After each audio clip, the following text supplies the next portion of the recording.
भगवान श्री कृष्ण और सुदामा अपने गुरु से विद्या ध्यान के बाद सुदामा जी अपने घर चले गए और कृष्ण समय के अनुसार द्वारकापुरी पहुंच गए। वो वहाँ के राजा बन गए और भगवान कृष्ण अपने मित्र सुदामा को रोज़ याद करते हैं, मेरा मित्र आया नहीं, मेरा मित्र आया नहीं। उन्होंने ध्यान लगाया कि मेरा मित्र तो आएगा नहीं क्योंकि वो निष्काम है, इसलिए वो नहीं आएगा।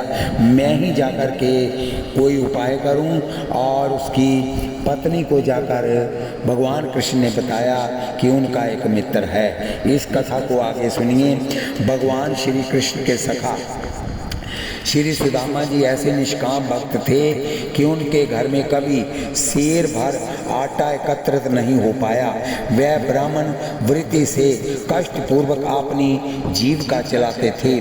एक दिन उनकी ब्राह्मणी ने समीप आकर स्मरण कराया कि आपकी तो द्वारकानाथ श्री कृष्ण से बड़ी भारी मित्रता है। स्त्री की बात को सुनकर उनका आशय समझकर सुदामा जी सोच विचार में पड़ गए।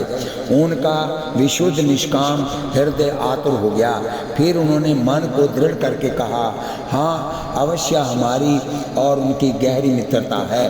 तब सुदामा की स्त्री शीला ने कहा, तो आप एक बार उनके समीप द्वारकापुरी को चले जाइए, उनके सुंदर वदन का दर्शन कराइए और जो कुछ भी मिले उसे ले आइए। उनके द्वारा दी गई वस्तु मुझे परम सुख देने वाली होगी। सुदामा जी ने कहा, तुमने बात तो बहुत अच्छी कही, परंतु इससे सातों लोकों में बड़ी बदनामी होगी। लोग यही कहेंगे कि मालूम पड़ गया सुदामा ने इसलिए मित्रता की थी। बोलिए वृंदावन बिहारी लाल की जय। जो दीनन सो हित करे धनी रहीम में लोग, कहा सुदामा बापरो कृष्ण मिताई जोग। स्कंद पुराण रेवा खंड सत्यनारायण व्रत कथा अनुसार सत्यनारायण का व्रत पूजन करने वाला शतानंद नामक निर्धन ब्राह्मण दूसरे जन्म में सुदामा ब्राह्मण हुआ। बोलिए वृंदावन बिहारी लाल की जय। श्री सुदामा जी ने पोरबंदर के निकटवर्ती गांव में, जिसे वर्तमान में सुदामापुरी कहते हैं, ब्राह्मण कुल में जन्म लिया था। उनका परिचय देते हुए श्री सुखदेव जी कहते हैं कि एक ब्राह्मण भगवान श्री कृष्ण के परम मित्र थे। बड़े ब्रह्म ज्ञानी, विषयों से विरक्त, शांत चित्त और जितेंद्रिय थे। श्री प्रियादास जी कहते हैं कि अर्थ धर्म काम की वासना से रहित होना निष्कामता है। मोक्ष की भी इच्छा न होना बड़ी निष्कामता है।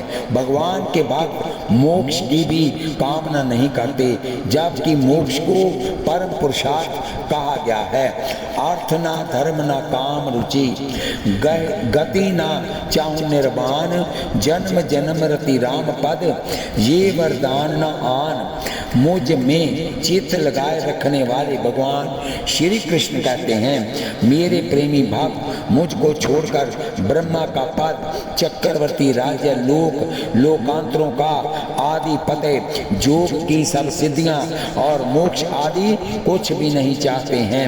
एक भक्त कहते हैं, प्रियतम श्री कृष्ण की पूजा करते समय शरीर पुलकित हो गया, भक्ति से मन प्रफुल्लित हो गया, प्रेम आंसुओं के मुख को और गदगद वाणी ने कंठ को सुशोभित कर दिया। अब तो हमें एक क्षण के लिए भी फुर्सत नहीं है कि हम दूसरे विषय को स्वीकार करें। इतने पर भी साजुज्या आदि चारों प्रकार की मुक्तियां न जाने क्यों हमारे दरवाजे पर खड़ी हमारी दासी बनने के लिए आतुर हो रही हैं। ऐसे भक्तों का हृदय कमल भगवान का विश्राम स्थल है। वचन कर्म मन मोरी गति, भजन करहि निष्काम, तिनके हृदय कमल महूं करहूं सदा विश्राम। मैं ऐसे भक्तों के हृदय में विश्राम करता हूँ जो निष्काम भक्ति करते हैं। ऐसे भक्त भगवान को बड़े प्यारे लगते हैं। यथा ते तुम राम अकाम प्यारे। ऐसे भक्तों को भगवान अपना सर्वस्व दे देते हैं। श्री सुदामा जी ऐसे ही भक्त थे। संग्रह के नाम पर एक सेर आटा भी घर में नहीं रखते थे, जबकि ब्राह्मण के लिए 1 वर्ष तक के लिए संग्रह करने की विधि है। परंतु ये तो बड़े निष्काम थे, अतः 1 वर्ष की कौन कहे, 1 दिन के लिए भी संग्रह नहीं करते थे। इनके संबंध में श्री सुखदेव जी कहते हैं कि वह गृहस्थ होने पर भी किसी प्रकार का संग्रह परिग्रह न रखकर प्रारब्ध के अनुसार जो कुछ मिल जाता उसी में संतुष्ट रहते थे। भगवान को ऐसे भक्तों की चिंता रहती है, जथा गांठी में बांधे नहीं, मांगत में सकुचाए, पीछे पीछे हरी फिरे, भूखे न रह जाएं। लौकिक दृष्टि से सुदामा जी दीन थे। एक टूटी झोंपड़ी, टूटे फूटे 2-4 पात्र और तन ढकने के लिए कुछ फटे चीथड़े वस्त्र थे, यही सुदामा की संपत्ति थी। किसी कवि ने लिखा है कि विधि की विडंबना तो देखो, चांद को मित्र चकोर सदा, तेहि भोजन आगे वीरंची ने दीनो, पंकज को हितु दयो सपति, हिम जारत ताही यह प्रण लीनो, कर्म बलि सुनरी अबला, नित संग रहे सबके पुरतीनो, लक्ष्मी नाथ सखा जिनके, तिनके घरवास दरिद्र ने कीनो। कोई कहते हैं कि लक्ष्मी, श्री लक्ष्मी ब्राह्मणों से अप्रसन्न रहती है, इसलिए ब्राह्मण दरिद्र होते हैं। श्री लक्ष्मी कहती है, ब्राह्मण अगस्त ने मेरे पिता समुद्र को पी डाला, पति विष्णु को ब्राह्मण भृगु ने लात मारी, तथा ब्राह्मण मेरी सौत सरस्वती को मुख में बसाए रहते हैं। श्री शिव जी की प्रसन्नता के लिए मेरे निवास स्थान विल्व पत्र का निरंतर छेदन करते रहते हैं, अतः मैं इन ब्राह्मणों से खेद खिन्न होकर हमेशा इनके घर से दूर ही रहती हूँ। परंतु श्री सुदामा की दरिद्रता का हेतु श्री लक्ष्मी जी का अभिशाप नहीं, बल्कि उनकी परम निष्कामता है। परंतु वस्तु तस्तु ऐसे भगवत प्रेम धन धनी के सामने देवराज इंद्र भी नगने थे। 8 गांठ को पीन में ओ भाजी बिनु लोन, तुलसी रघुवर उर बसे इंद्र बापरो कौन। सुदामा जी की पत्नी का नाम सुशीला था। वह सुशीला थी भी, परंतु दारिद्र्य ने उन्हें ऐसा झकझोरा कि एक दिन उन्होंने विवश होकर अपने पति देव से निवेदन किया, भगवान साक्षात लक्ष्मीपति भगवान श्री कृष्ण आपके सखा हैं, भक्त वांछा कल्प तरु है, शरणागत वत्सल और ब्राह्मणों के परम भक्त हैं। इस प्रकार प्रीति हरि सो जनाई है। श्री कृष्ण तब उज्जैन में श्री कृष्ण जब उज्जैन में श्री संदीपनी जी के यहाँ शिक्षा प्राप्त करने जा रहे थे, तब सुदामा भी वहीं पहले से ही गुरु के आश्रम में रहते हुए विद्या ध्यान कर रहे थे। एक दिन सुदामा जी जंगल में कुशा समिधा लेने गए थे। पांव में कांटा लग गया। कोमल हृदय ब्राह्मण कुमार अधीर होकर रोने लगे। स्वयं कांटा निकालने का साहस नहीं हो रहा था, दूसरे कोई दिखाई नहीं पड़ता था। अत्यंत विकल निरुपाय सुदामा ने निर्बल के बलराम का स्मरण किया। तब तक तुरंत ही श्री कृष्णचंद्र और बलराम जी का रथ वहां आ पहुंचा। वह आज ही विद्यालय में प्रवेश का मुहूर्त करने जा रहे थे। ब्राह्मण देव ने ब्राह्मण कुमार की विकलता देखी रथ से उतर पड़े, बड़ी सांत्वना दिए, अपने श्री कर कमलों से कांटा निकालकर अपना पीताम्बर फाड़कर पट्टी बांधे और रथ पर बैठाकर विद्यालय लिवा लाए। बिना किसी पूर्व परिचय के इस सद्व्यवहार से सुदामा जी बड़े प्रभावित हुए। परस्पर मित्रता हो गई। संग संग अध्ययन प्रारंभ हुआ। विद्यालय का नियम था, पाठ भूलने वाले को जंगल से लकड़ियां लाना पड़ता था। एक पंथ दो काज थे, सेवा की सेवा और दंड का दंड। एक दिन सुदामा जी पाठ भूल गए, अतः उन्हें लकड़ी लाने का आदेश हुआ। परम सुहृदय भगवान मित्र वियोग से अधीर हो गए। मुझे मित्र के बिना कैसे अच्छा लगेगा, मित्र अकेला कैसे वन में जाएगा, ये विचार कर सर्वज्ञ प्रभु भी जानबूझकर अपना पाठ भूल गए। इन्हें भी वही आदेश हुआ। प्रसन्न मन दोनों मित्र वन को गए। संजोग की बात, वन में पहुंचने पर वर्षा बहुत जोर की हुई। प्यारे श्याम सुंदर परम सुकुमार हैं, ये वर्षा के जकोरे कैसे सह सकेंगे, ये विचार कर सुदामा जी ने इन्हें गोद में दुबका लिया। भगवान कृष्ण को अपने से एवं वस्त्रों से चारों ओर से आच्छादित कर लिया, जिसमें मित्र को बात वर्षा का कष्ट न हो। स्वयं संपूर्ण कष्ट सहकर मित्र की रक्षा के लिए इधर कोमल हृदय गुरुदेव देर भई जानकर वर्षा बंद होने पर शिष्यों को साथ लेकर खोजने को निकले। जब वन में आकर सुदामा कृष्ण की दशा देखी तो बहुत प्रसन्न हुए। आशीर्वाद दिए कि तुम दोनों की मित्रता आचल बनी रहे। ऐसे ही एक बार श्री कृष्ण सुदामा जंगल में लकड़ी लेने गए। श्री गुरु माता ने कलेऊ के लिए एक मुट्ठी चने दिया था। दोनों के भाग के चने सुदामा के ही पास थे। वन में पहुंचने पर बड़े जोर की वर्षा के साथ साथ हवा भी बड़ी तेज चलने लगी। दोनों मित्र एक वृक्ष के नीचे बैठे हुए खुलने की प्रतीक्षा कर रहे थे। इसी बीच सुदामा जी को बड़े जोर की भूख लगी। पास में चना ही था ही धीरे धीरे मित्र की आंख बचाकर कृष्ण से चोरी पाने लगे और अपना भाग तो पाए ही श्री कृष्ण के भाग के चने भी पा गए। चना पाने की आहट पाकर एक बार श्री कृष्ण ने पूछा कि मित्र तुम्हारा मुंह क्यों बोल रहा है। उन्होंने बात बदल दी, भैया सर्दी के कारण दांत बज रहे हैं। श्री कृष्ण चुप हो गए। कुछ देर बाद वर्षा बंद हुई तो श्री कृष्ण ने अपने भाग का चना मांगा तो सुदामा अत्यंत सकुचाए और बोले, मित्र मैंने सुधा से पीड़ित होकर तुम्हारे चने भी खा लिए। श्री कृष्ण ने सहज ही विनोद भाव से कहा, अरे मित्र तुमने ये क्या किया, ये तुम भूल गए कि दूसरे का भाग खाने वाले को दरिद्रता का दुख भोगना पड़ता है। सुदामा ने कहा, भैया श्री कृष्ण क्षुधा पीड़ा ने मेरे विवेक को एकदम हार लिया था। दरअसल बात ये थी कि सुदामा जी त्रिकालदर्शी थे। उन चनों को श्राप मिला हुआ था। एक बिखारन चने हाथ में लिए जा रही थी। कुछ चोरों ने उसके हाथ से चने छीन लिए और उसने श्राप दे दिया कि जो इन चनों को खाएगा वो दरिद्री हो जाएगा। और चोरों ने वो बात सुन ली और वो चने जाते जाते संदीपन गुरु के आश्रम में फेंक गए और वही पोटली उठाकर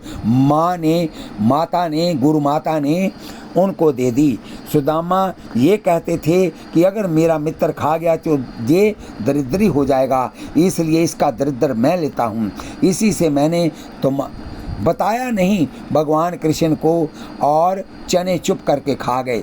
और भगवान से कहते हैं कृष्ण से, इसी से मैंने तुम्हारे चने भी खाए क्योंकि मुझे भूख बहुत लगी थी और तुमसे झूठ भी बोल दिया। नीतिकारों ने ठीक ही कहा है कि भूख ये होती है ये आगा पीछा नहीं देखती। मेरा कोई अदृश्य ही ऐसा था जिसने मुझसे ऐसा कर्म करा लिया। परंतु भैया आप ऐसी कृपा करो कि दरिद्र अवस्था में मैं तुझे भूलूं नहीं। सर्वभूत सुहृदय श्री कृष्ण ने मित्र को हृदय से लगा लिया। सुदामा पत्नी को बालपन की श्री कृष्ण मित्रता का प्रसंग कैसे मालूम हुआ? समाधान: प्रथम तो बाल सखा मोर मुक्तधारी मुरलीधर श्री कृष्ण ने सुदामा के मन को एकदम हर लिया था। वह अहर्निश उन्हीं का निरंतर ध्यान करते, उन्हीं का गुणगान करते रहते थे दिन रात। पत्नी से भी वह अपने सखा के रूप, गुणशील स्वभाव और धार्य आदि का बखान करते अगाते नहीं थे। पड़े एक दिन चट सार कहो तुम कैसो बार, कहत नरोत्तम संदीपनी गुरु के पास तुम ही कहत हम पड़े एक साथ हैं। इस प्रकार सुशीला जानती थी। दूसरे स्वयं भगवान ने सुशीला को सुदामा को श्री कृष्ण से मित्रता का प्रसंग सुनाकर ऐसे समय में मित्र के पास भेजने के लिए प्रेरित किया था। कथा इस प्रकार है। भक्त वत्सल भगवान ने विचारा कि श्री सुदामा स्वयं कछु चाहने वाले नहीं, बेचारी ब्राह्मणी दारिद्र्य दुख से तो दुखी है ही, उसे विशेष दुख होता है। अत्यंत कृश काय पति की कृष्णता दुर्बलता और उसमें भी होने वाले कई दिन के लगातार उपवास को देखकर दुख बढ़ता ही जा रहा था। एक दो दिन का हो तो कोई बात नहीं, रोज का दुख दुस्सह सहा नहीं जाता है। अतः अब हमें इनका दुख दूर करने के लिए कमर कसनी चाहिए। फिर तो एक दिन ब्राह्मण का रूप धर करके भगवान श्री कृष्ण ने आकर उसके सुदामा के घर के सामने अलखज गाई भिक्षान देही। ब्राह्मणी के पास कुछ था नहीं, वह देवे क्या? उसने कहा, विप्रवर मेरे घर सूतक पड़ा है। उसको पता था कि सूतक वाले घर का साधु लोग ब्राह्मण लोग खाते नहीं। भगवान कितने दिन का है? भगवान ने कहा, ब्राह्मणी दिन का नहीं, पक्ष का नहीं, मास का नहीं, वर्ष का नहीं, जीवन भर का है। भगवान ने कहा, सूतक की तो अधिक से अधिक 1 महीने में निवृत्ति हो जाती है। ब्राह्मणी ने कहा, महाराज मेरे तो ऐसा सूतक लगा है जो मरण पर्यंत छूटने वाला नहीं है। भगवान ने कहा, मन में आश्चर्य है, ब्राह्मणी तो देखने में परसुती सी लगती भी नहीं, फिर ऐसा सूतक लगा है। ब्राह्मणी ने कहा, मेरे दारिद्र्य नामक पुत्र पैदा हुआ है। भगवान ने कहा, तो इसके दूर करने का कोई उपाय आपने किया? ब्राह्मणी ने कहा, मेरी तो समझ में नहीं आता कि मैं क्या करूं। भगवान ने कहा, ऐसे समय में इष्ट मित्रों से सहायता ली जाती है, तो आप अपने पति देव को भी कहीं क्यों नहीं भेजती है? ब्राह्मणी ने कहा, हमें तो मालूम नहीं कि ऐसा कौन सा मित्र है जो इस समय हम लोगों की सहायता कर हमारे दरिद्र को हर सके। भगवान ने कहा, आपको नहीं मालूम है, परंतु मैं जानता हूँ। आपके पति देव के बाल सखा द्वारकानाथ श्री कृष्ण है और वह है परमोद्धार। यदि उन्हें किंचित भी आपकी दशा का बोध हो जाए तो बिना मांगे ही जन्म जन्म की दरिद्रता दूर हो जाएगी। इतना कहकर भगवान वहाँ से चले गए। उसको चेताने के लिए आए। यही भगवान ने सुदामा की पत्नी से कहा था। तब ढींग आई निज धाम प्रीति हरि सो जनाई है सुदामा जी को, इसलिए कि मेरी गुप्त प्रीति को ये जान गई है। एक बात। दूसरी बात ये कि ये मेरी निष्काम प्रीति में वासना का बीज बो रही है। रीति ये है कि स्वार्थ आते ही स्नेह समाप्त हो जाता है। तो मैं इसे मित्रता वाली बात बताऊं या नहीं? तीसरे, ये मांगने के लिए मित्र के पास भेजकर मुझ विप्र को, भक्त सुदामा को, तपस्वी सुदामा को दरिद्री सुदामा बनाना चाहती है, क्योंकि मांगने से बड़े भी छोटे हो जाते हैं। अतः सोचने लगे।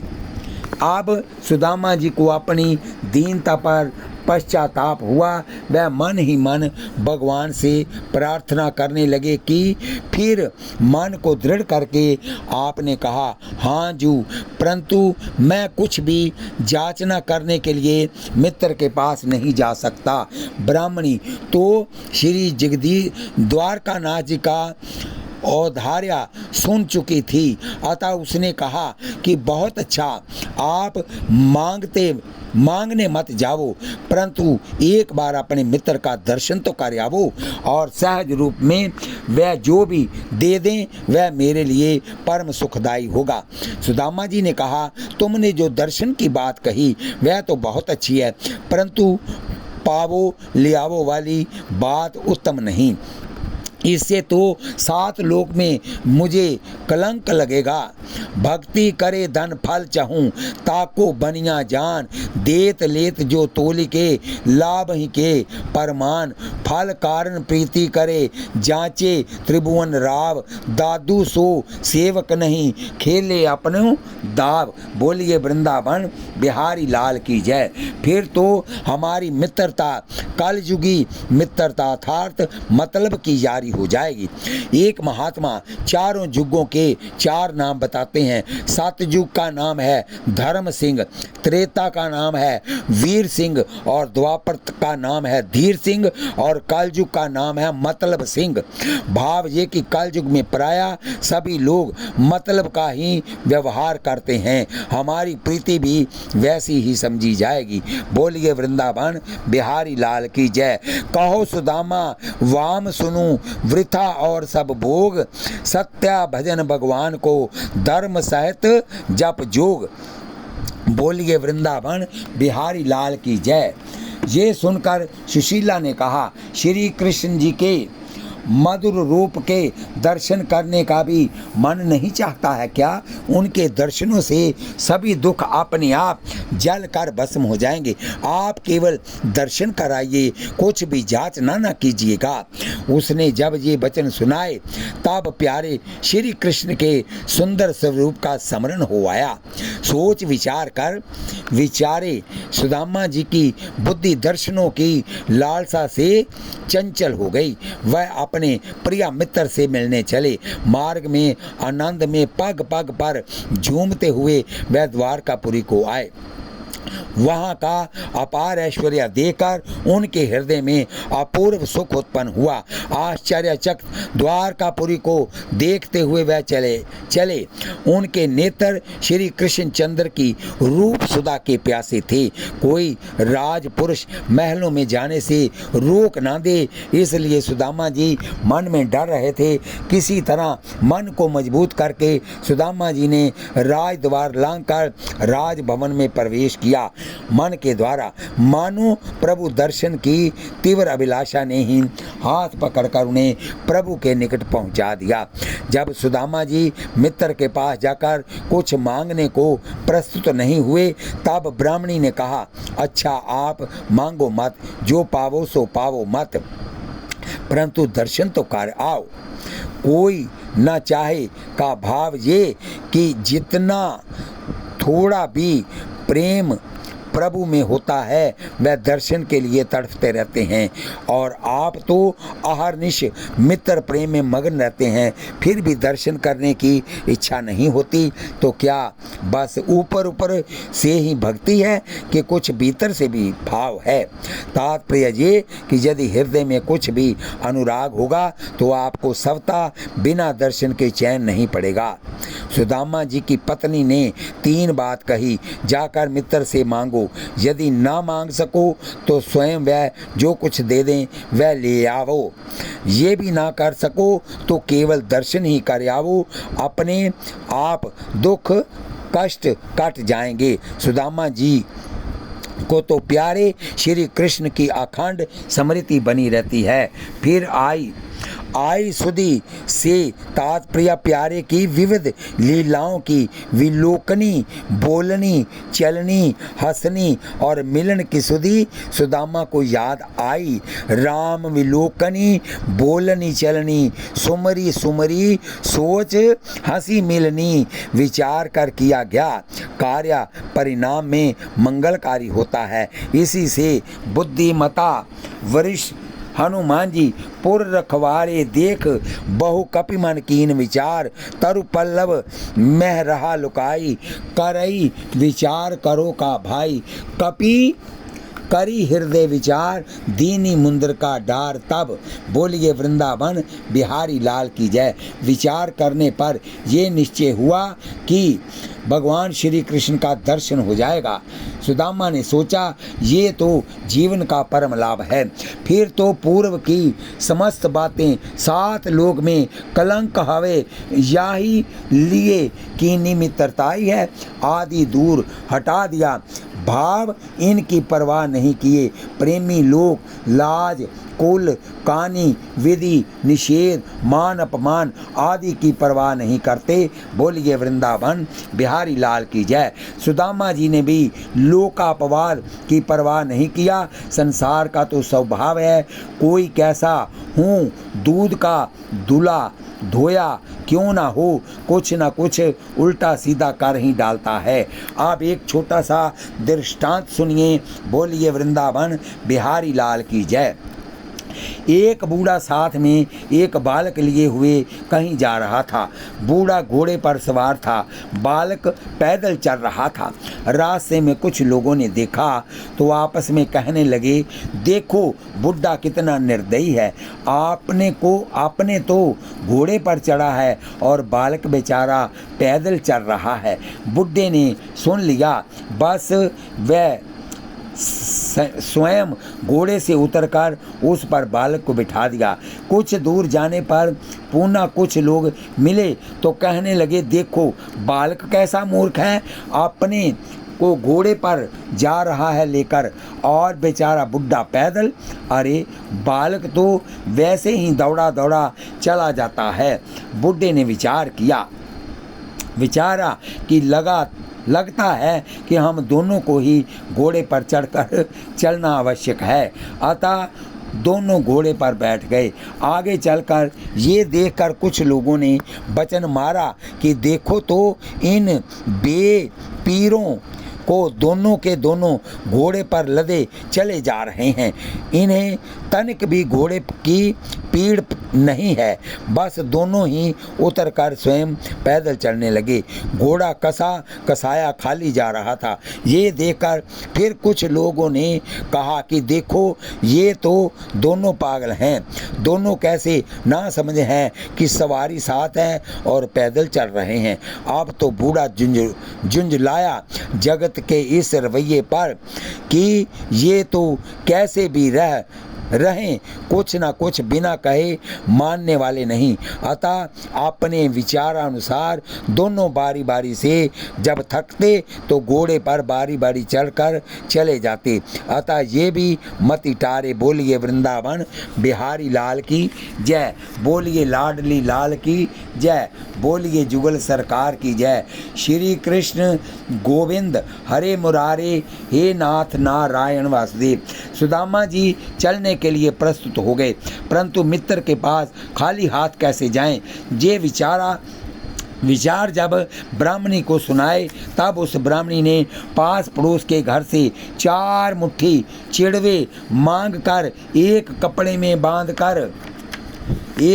में बांधकर भगवान को भेंट देने के लिए अपने पति देव को दिया। सुदामा जी चिड़वे की पोटली बगल में दबाए चल पड़े द्वारकापुरी को। कुछ दूर जाने पर इन्होंने किसी राहगीर से पूछा, भैया द्वारकापुरी कितनी दूर है? इतनी अत्यंत कृश काया को देखकर उसने कह दिया, पंडित जी इस शरीर से तो वहाँ पहुँचना असंभव है, द्वारकापुरी तो बहुत दूर है। ये सुनकर सुदामा जी की शुद्धि बुद्धि जाती रही, अचेत से हो गए। हाथ से लोटा सोटा गिर गया, परंतु प्रभु प्रेरणा से तत्काल ही आत्म बल जागृत हुआ। प्रेम ने प्रोत्साहन कर दिया। निराश मत होवो, जो जाही को भावता सो ताही के पास। यदि प्रेम है तो प्रभु पास में है। ये पूना साहस करके चल पड़े। मार्ग में समुद्र की खाड़ी पड़ी। नाव नदारत थी। रात्रि हो रही थी। सुदामा जी घबराए कि कैसे जैसे पार। निरुपाय होकर हारे को हरि नाम का स्मरण किया। तत्क्षण जब भगवान को याद किया, भगवान ही स्वयं नाव और नाविक दोनों ही बनकर आ गए। आश्चर्य नहीं, स्वयं भगवान के श्री मुख ने कहा है, हे अर्जुन, उन मुझ में चित्त को लगाने वाले प्रेमी भक्तों का मैं शीघ्र ही मृत्यु रूप संसार समुंदर से उद्धार करने वाला होता हूँ। फिर समुंदर की खाड़ी की तो बात ही क्या। बोलिए वृंदावन बिहारी लाल की जय। इस कथा को हम यही विश्राम देते हैं, आगे फिर कथा होगी। कथा सुनते वक्त आप हाथ में माला लीजिए, जीभा से नाम जपिए और आँखों से भगवान के दर्शन कीजिए, कानों से कथा सुनिए। और ये बन गया एक पंथ चार काज। माताएं, बहनें, भाई, बंधु सब कथा सुनते वक्त इसको सब्सक्राइब, लाइक, शेयर करें। यही आपका आशीर्वाद हमको कथा आगे करने की प्रेरणा देता रहेगा। आपका बहुत बहुत धन्यवाद। बोलिए वृंदावन बिहारी लाल की जय। बोलिए जुगल सरकार की जय। श्री कृष्ण गोविंद हरे मुरारे, हे नाथ नारायण वासुदेव।